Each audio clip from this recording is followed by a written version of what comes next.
Hey. So, I don't know why my angle on my camera looks so different today. Whatever. Welcome back to Crystal's Car Chats. So, it kind of looks like the sky is going to open. So, hopefully the sound quality and video quality is okay. But if it's not, sorry. If you are live or even if you're not, go on and say hello in the comments down below. As always, I am driving. That is the premise of a car chat. So if I see, oh, it's good. Thank you, Deb. If I see your comment, I will respond. If I don't, I will respond later in the comments. But thanks for hopping on or for watching later. Today, I want to talk about something that has been heavy on my heart for the last 8 months, especially. Brixton happens to be 8 months old, which is, I don't honestly, Mom Brandon, he's been waking up early the last 2 days. I don't remember how I worded it in the comments, but oh, you don't know what people need. Stop thinking you know what people need. And let me give a caveat, disclaimer, whatever the right word is. We'll have fun with words today because my brain is a little scrambled. I understand that the things I'm going to be talking about today are all done, said, all that with good intentions. And you think you're helping the people that you're directing these suggestions toward. But when they're not posed as suggestions and as mandates, that's a different thing entirely. So let's just get into it. And this might be a little all over the place, but what got me to really thinking about the topic is what I initially was going to talk about was something that I feel like I'm judged about often, which is I live and breathe Brixton's schedule. It is the the guiding force in my life right now. And people have made comments about, you can't let the baby take over. It's a baby. He can't do anything for himself. First of all, you still got to be you. You're more than just a mom. All these kind of comments. I know we've all heard them before. You may have said them before. If you have, stop. Here's the thing. I am the one that set Brixton's schedule. So if I need to follow, I'm choosing to follow, first of all, I'm an adult. I'm choosing to follow his schedule. Second of all, I'm the one that set it.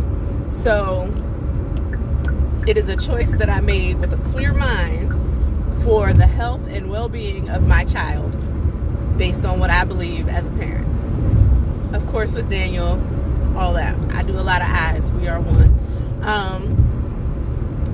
But yeah, so that was kind of how this whole thing came to be as far as like what I really wanted to talk about, because at the core of it, it's not just with my infant or with my newborn when he was first born.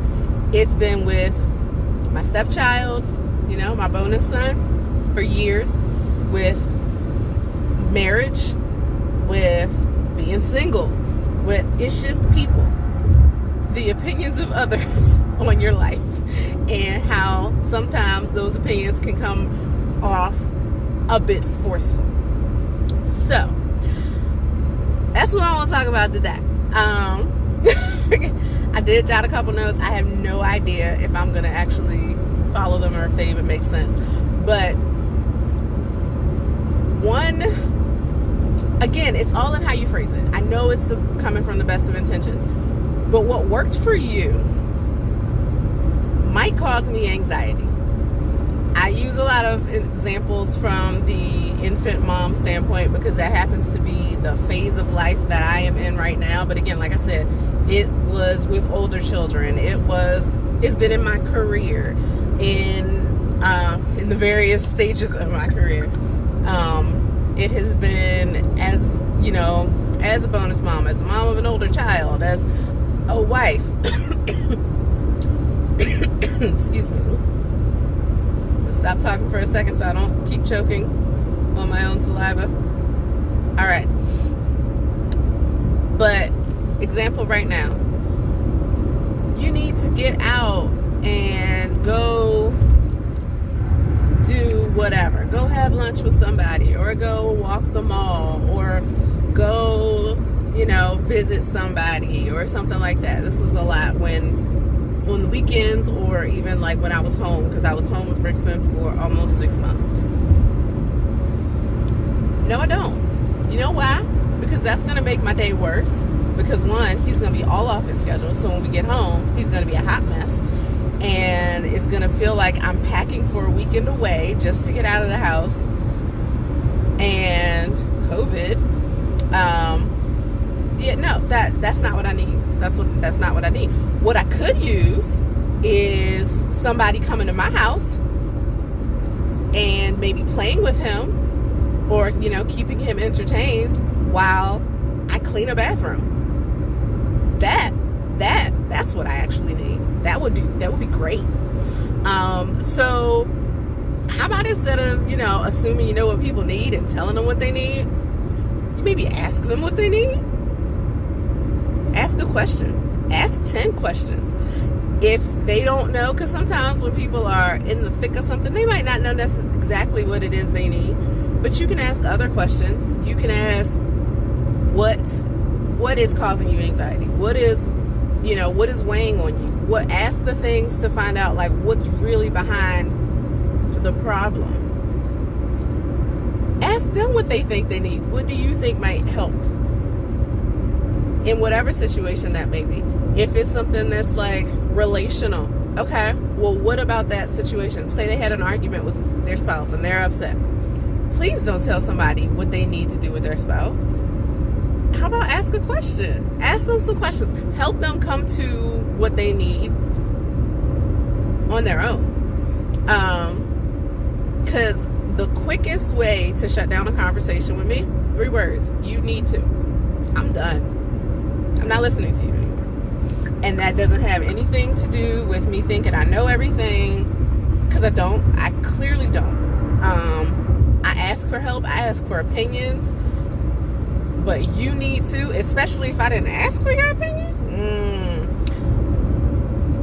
that'll shut it down real quick. I will have something to do. And yeah, I'm saying it live on Facebook. And yeah, if you're watching, I'll probably still do it to you. If you need, if you need to me, I'ma find something that I need to get off the phone for. And then maybe that'll remind you of this conversation. But yeah, that'll shut it down real fast. And I find that this often comes from well-intentioned people in your life that have in some way, shape, or form been where you've been. So that's going to be people that are parents that have gone before you, or even older people that are of influence in your life. But here's the thing: you're not me.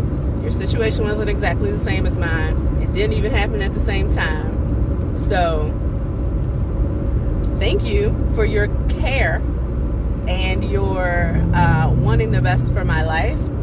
But you need to back up a little bit. Sorry, no, that wasn't funny. So yeah, that, I don't know. And this is my opinion. You've come to Crystal's Car Chats, so you're here for my opinion, I guess, or at least hear what kind of craziness comes out of my mouth today. But that is just pet peeve to the max, is telling somebody what they need to do. How about propose something? So if you don't like the ask a question route, and you just think you know what they need to do, you can simply keep a conversation going with me by proposing it instead of mandating it. How about, hey, have you thought about? Well, you know what? I hadn't. Or maybe I had. And now I can tell tell you that because I think things through more than any human should, I am sure. How about I can tell you all the reasons that I came up with that I don't think that's gonna work when I thought about it. And now if you do love me and you do care and you really are trying to help me find a solution to my problem and not just push your agenda onto my life, you can hear the things that I'm actually saying and maybe work through it with me and help me come up with something else. I'm just spitballing here, but maybe that's something we can try. But you see how I didn't say you need to do that? I just said maybe that's something we can try. Because it's your opinion. It's my opinion. You can disagree with me or not, but I can put it out there. Again, propose versus mandate.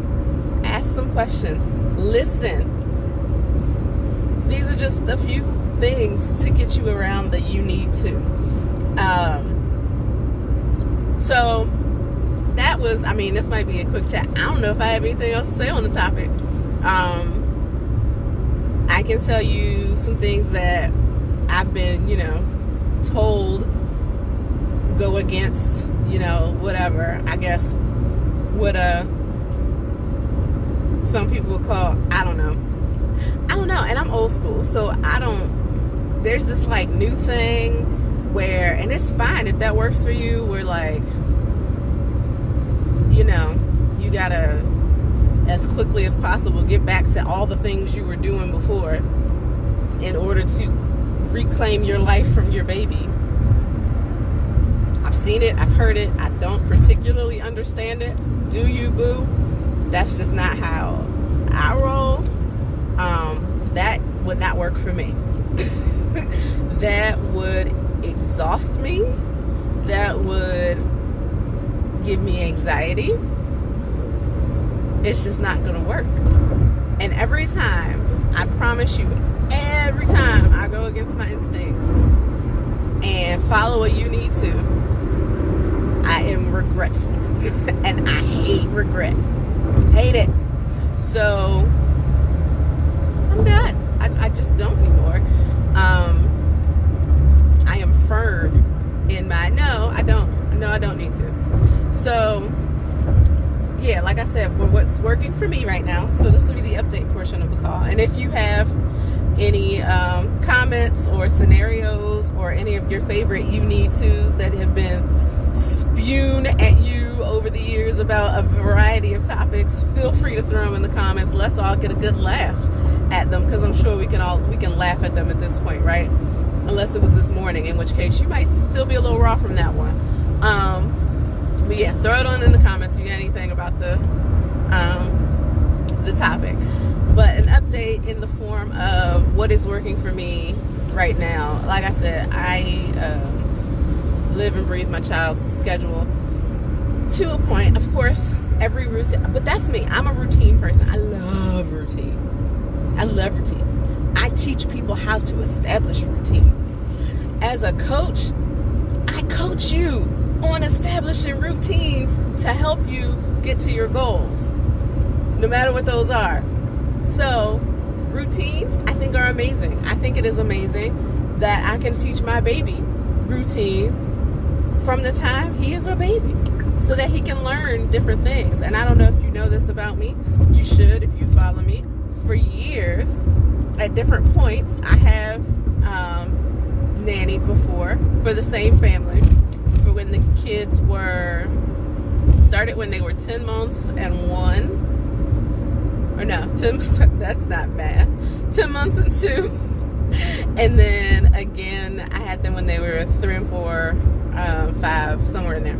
So I've been through the different stages. Now, that particular family didn't do like super routine, and it worked for them.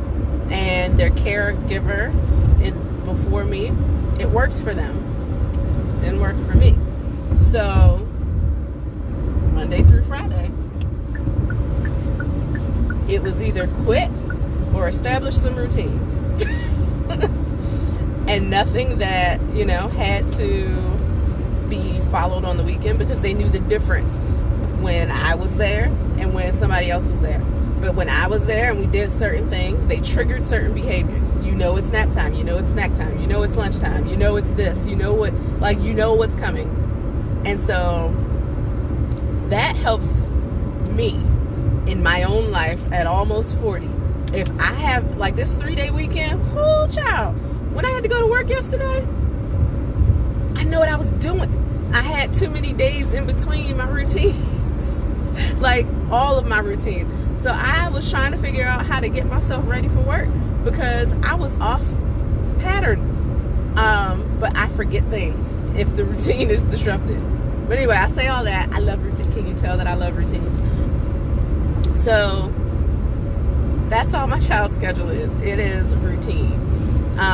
Yes, there are times when you can disrupt the routine for certain things, but those things have to be more important to me than the order, keeping the order in my house.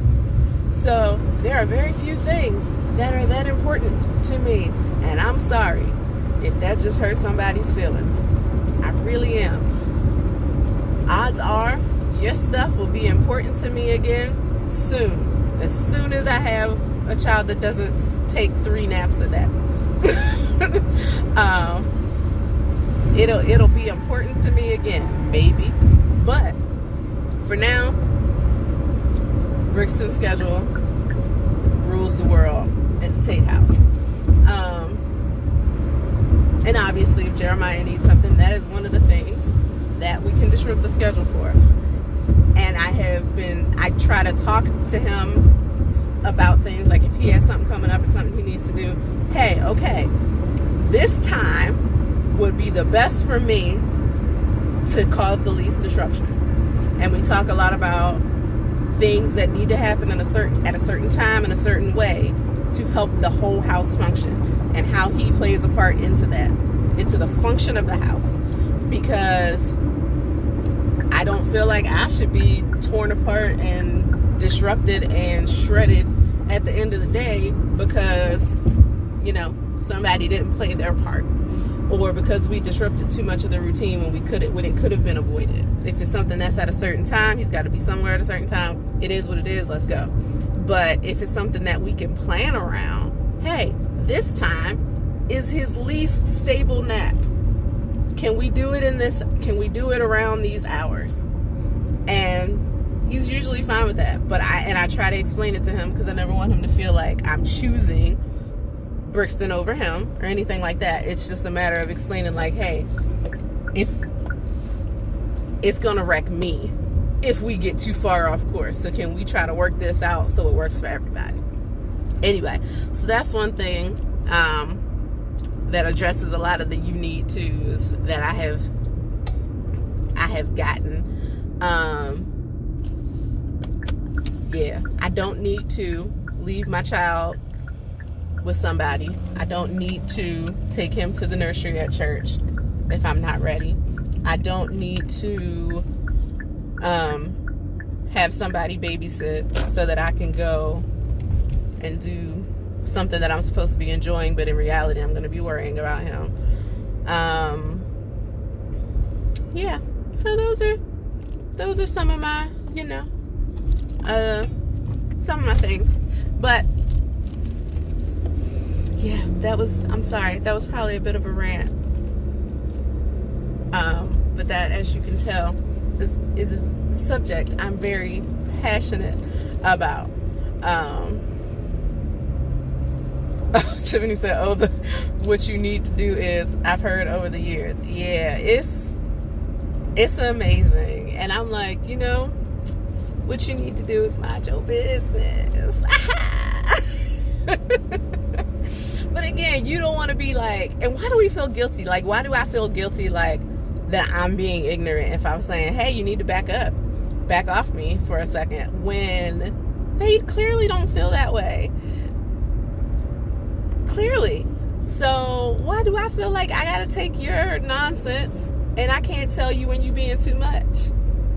I think I'm over that. I think new mommyhood has cured me of that illness, because I have kindly No, it hasn't, because I can hear some conversations in my head where I'm just like, yeah, no, I've still had to go do whatever to get off the phone or to leave a place. I don't know.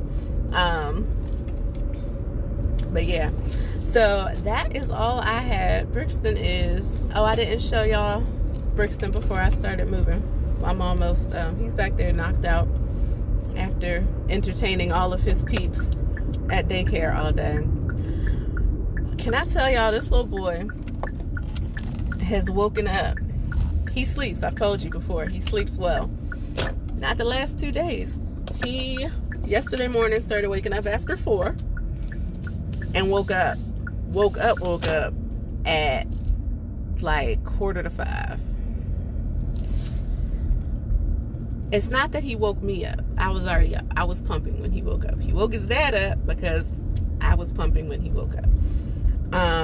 This morning, I got up at 4:15. I'm supposed to get up at 4:30. I got 4:15 because I wanted to get my workout because I missed it yesterday because he woke up early and I ended up having to hold him to get him a little nap before it was time to get ready to go.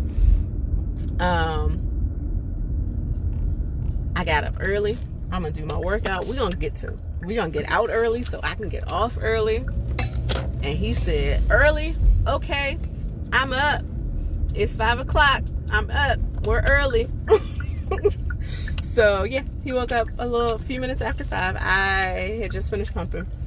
But once again, he woke Daddy up because I wasn't ready for him to get up yet. So we have had a couple interesting mornings. I've missed my workouts 2 days in a row.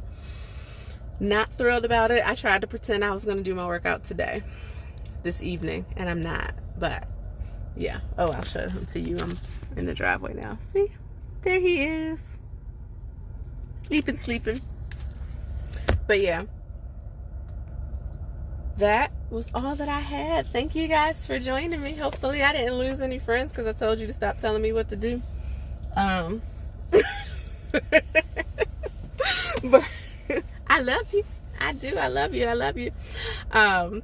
So yeah, thanks for joining. If you got any comments or if you're watching later, feel free to go ahead and comment along. I do go back and check all the comments and try to reply to everything.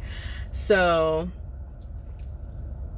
yeah, that oh wait, I'm sorry. I know I was signing off, but I just saw a comment. My kids were little. I would get those "you need to" comments when other people found out that my kids went to bed at 11 or later. They were on my schedule. Yeah, if they didn't go to bed that late, they would be up super early. Yep. Do what works for you. That worked for you. And that's fine. Your kids are great, Dorian. So clearly, you were doing the right thing. Because guess what? You were doing what worked for you, and you're the mama. So, yeah. But I'll tell you, that would have caused me anxiety. I'd have been like, you need to go to bed. Brixton goes to bed at 7:30.